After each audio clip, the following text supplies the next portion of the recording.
यह एक इंतखाबी जलसा है। हम आपके सामने वोट मांगने के लिए जमा हुए हैं। सच बात तो ये है कि कल ही मौलाना मोहतरम सज्जाद नोमानी साहब ने कुछ फैसला किया। मैं ये बात बताना चाहता हूँ, मौलाना मोहतरम सज्जाद नोमानी साहब एक बैनुल-अक़वामी आलिम दीन और बैनुल-अक़वामी शख्सियत है। एक बात मैंने वीडियो में देखा था, हमास के जो नेता थे, हमास के जो कायद थे, जिनको हाल ही में शहीद किया गया, इस्माइल हानिया,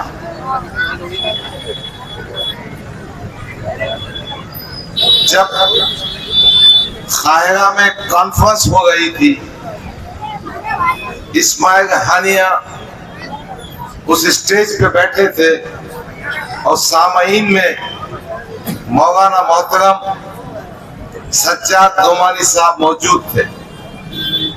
इस्माइल हानिया ने कहा कि सज्जाद नोमानी साहब को स्टेज पे आया जाए और उठकर एहतराम किया। इस्माइल हानिया वो शहीद है जिसने अपनी पूरी जिंदगी अपने पूरे खानदान को फलस्तीन के कॉज के लिए कुर्बान कर दिया। सज्जाद नोमानी साहब ने मुझे सुनाया,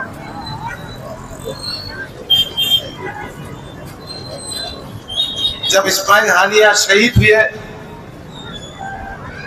तो सज्जाद नोमानी साहब ने इस्माइल हानिया की बीवी को फोन किया और ताज़ियत का पैगाम देना चाहा। इस्माइल हानिया की बीवी ने कहा, आप हमें ताज़ियत का पैगाम मत दीजिए, हमें मुबारकबाद का पैगाम दीजिए कि मेरा शौहर शहीद हो गया। वो सज्जाद नोमानी साहब जिनकी कदर कीमत आलम इस्लाम में अजीज़ान गिरामी उलमाए किराम बहुत ज्यादा है, काबिल एहतराम है, नबी के वारिस है और उनकी इज्जत और एहतराम करना हमारे अकीदे का जुज़ है, मेरे आका का हुक्म है। मगर मौलाना मोहतरम सज्जाद नोमानी साहब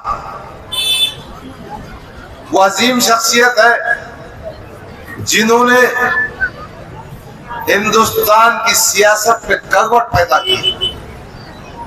2024 के पार्लियामेंट्री इंतखाबात में जब मंजूर सज्जाद नोमानी साहब, ये मंजूर नोमानी के फर्जंद है, लखनऊ के रहने वाले हैं, इनके वालिद भी बहुत जय्यद आलिम हुआ करते थे, एक मैगजीन निकालते थे अल फुरकान। तो सज्जाद नोमानी साहब ने महसूस किया कि 2014 में 2019 में कहीं ना कहीं ये बात हो गई है कि नरेंद्र मोदी ताकत पर आ रहा है, बहुत ज्यादा ताकत से आ रहा है, शरीयत में मदाखलत कर रहा है, हिंदुस्तान के दस्तूर में तब्दीली चाहता है, मुसलमानों के वजूद शनाख्त उनकी शरीयत को खतरा है। तो सज्जाद नोमानी साहब ने इंडियन नेशनल डेमोक्रेटिक अलायंस को बनाया। ये जो इंडिया है ना, जिसमें कांग्रेस पार्टी भी है, समाजवादी पार्टी भी है, आम आदमी पार्टी भी है, उद्धव ठाकरे भी है, शरद पवार भी है, इनको एक जगह लाने वाली शख्सियत का नाम है मौलाना मोहतरम सज्जाद नोमानी साहब। और ये सज्जाद नोमानी साहब की कोशिशें थी कि जो भारतीय जनता पार्टी 400 पार की बात कर रही थी, वो समेट कर 240 पर आ गई। वो अपनी ताकत पर दिल्ली में हुकूमत नहीं बना सके, उनको जेडीयू जनता दल यूनाइटेड नीतीश कुमार की जरूरत पड़ी, उनको तेलुगु देशम चंद्रबाबू नायडू की जरूरत पड़ी। ये अजीम शख्सियत है और इनका नेटवर्क इस कोशिश में लगा हुआ है कि फिस्ताई ताकतें, फिरका परस्त ताकतें, वो ताकतें जो अक़लियतों की, मुसलमानों की दुश्मन है, वो ताकतें जो दस्तूर को बदलना चाहती है, वो ताकतें जो औकाफी जायदाद पर कब्जा करना चाहती है, उनको खत्म करना है। इसी मकसद के तहत महाराष्ट्र में पार्लियामेंट के इंतखाबात होने के बाद मौलाना मोहतरम सज्जद नोमानी साहब ने एक नेटवर्क बनाया, इस बात की कोशिश की कि हम भारतीय जनता पार्टी हो, अजीत दादा की एनसीपी हो, एकनाथ शिंदे का शिवसेना हो, उसको कैसा रोक सकते हैं। महाविकास आघाड़ी में भी मौलाना मोहतरम ने इस बात की कोशिश की कि फिरका परस्त ताकतें सत्ता में ना आए, और फिर एक कोशिश जगंगे पाटिल साहब के पास भी जाकर की। इत्तेफाक से वो कोशिश ज्यादा कामयाब न हो पाई।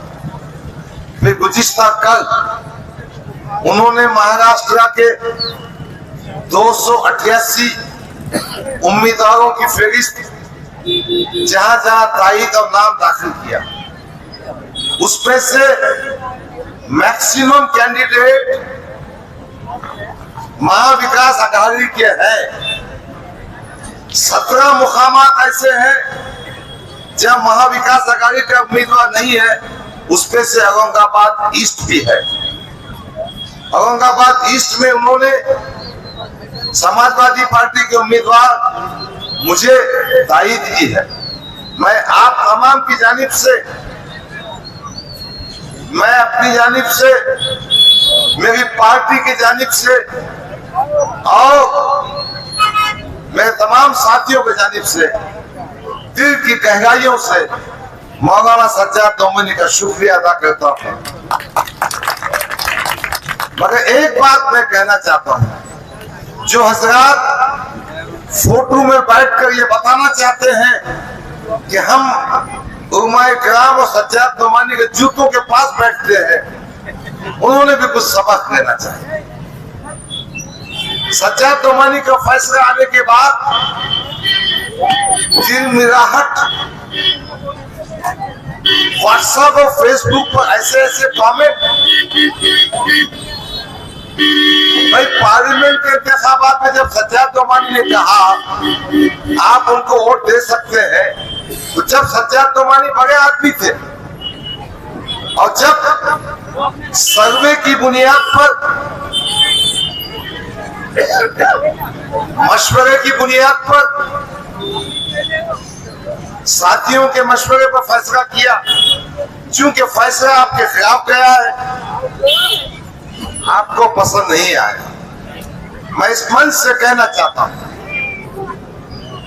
आप इख्तिलाफ कर सकते हैं, मगर न मैं न आप या मिल्लत के गरीब नौजवान उनको माफ करेंगे जो हमारे उम्मा की बेइज्जती करें।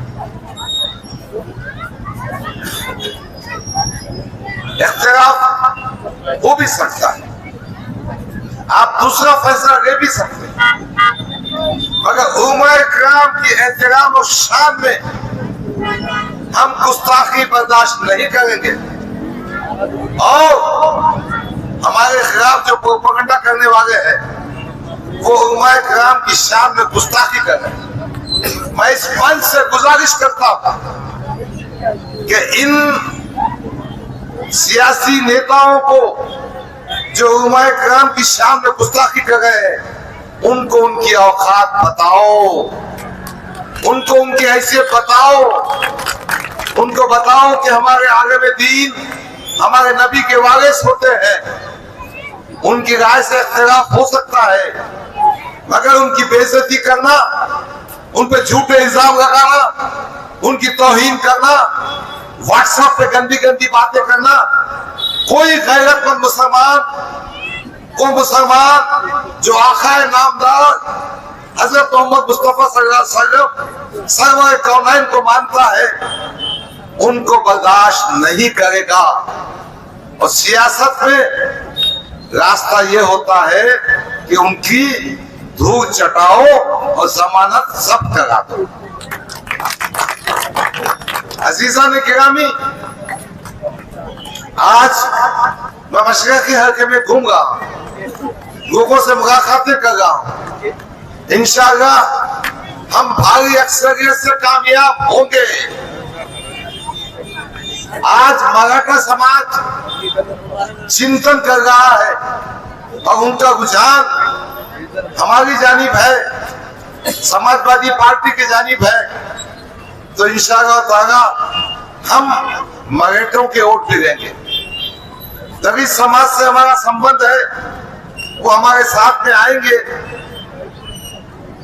यकीनन उनके भी वोट देंगे। और एक बात मैं वादा करने आपके सामने आया हूं कि मैं आपके बीच में 10 साल से था है और रहूंगा। मैं आपके सुख दुख में, आपकी परेशानियों में हमेशा आपके साथ रहूंगा। और ये कहने आया हूं कि जहां जरूरत पड़ेगी मैं पुलिस स्टेशन आपके वास्ते आऊंगा, आपकी नुमाइंदगी करूंगा। मेरा भाई साजिद हसन खान कह रहा था कि गफ्फार खादरी ने महाराष्ट्र में मुख्तलिफ मुकामात पर नुमाइंदगी की। ये हकीकत है, ये सच्चाई है। जहां जहां मॉब लिंचिंग हुई मैं वहां पहुंचा। मैंने कोई एहसान नहीं किया, मैंने अपना फर्ज निभाया। जहां जहां फसादात हुए, जहां जहां मुसलमानों पे जुल्म हुआ, मैं वहां पहुंचा। मशरक़ी हल्का भी मेरा हल्का है। मैं 10 साल से मेहनत कर रहा हूं। हमारी मेहनतों के नतीजे में 250 वोटर्स रजिस्ट्रेशन कैंप की वजह से आज इस हल्के में 1,46,000 मुसलमान वोटर्स है।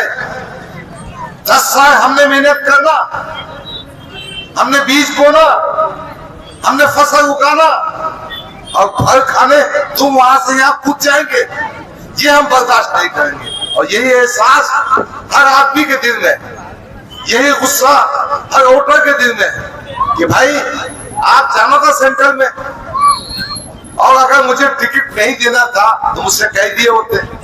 मगर बातें बहुत गंभीर है, स्टोरी आपको मालूम है। मैं एक बात कहने का चाहता हूँ कि आप समाजवादी की जो निशानी साइकिल है, उसका बटन 5वें नंबर पर है। 20 तारीख को अपने वोटों की कसीर तादाद दीजिए, हम अतुल सावे को दफन कर देंगे।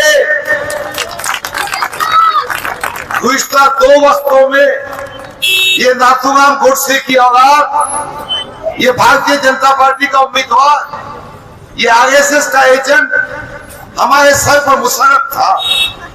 हम इन इंतखाबात में इसको धूल चटाएंगे, इसको शिकस्त देंगे। बस आपकी मदद चाहिए, आपकी दुआएं चाहिए, आपकी सरपरस्ती चाहिए, आपकी ताईद चाहिए। बस यही गुजारिश करता हूं कि 20 तारीख को अपने घर का एक वोट, अगर कोई रिश्तेदार बाहर रहते हैं तो थोड़ा लेके आइए।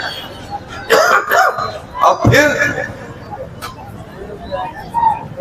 साइकिल का जो निशान 5वें नंबर पर है ईवीएम मशीन पर, वो बटन दबाइए, भारी अक्सरियत से कामयाब कीजिए। इंशाअल्लाह हम इस इलाके में, इस असेंबली के क्षेत्र में तालीम के मैदान में अच्छे स्कूल कायम करेंगे। गवर्नमेंट के जो स्कूल है, कॉर्पोरेशन के जो स्कूल है, उनका मियार इतना ऊंचा करेंगे कि आपको प्राइवेट स्कूल में जाने की जरूरत नहीं और मोटी फीस देने की जरूरत नहीं।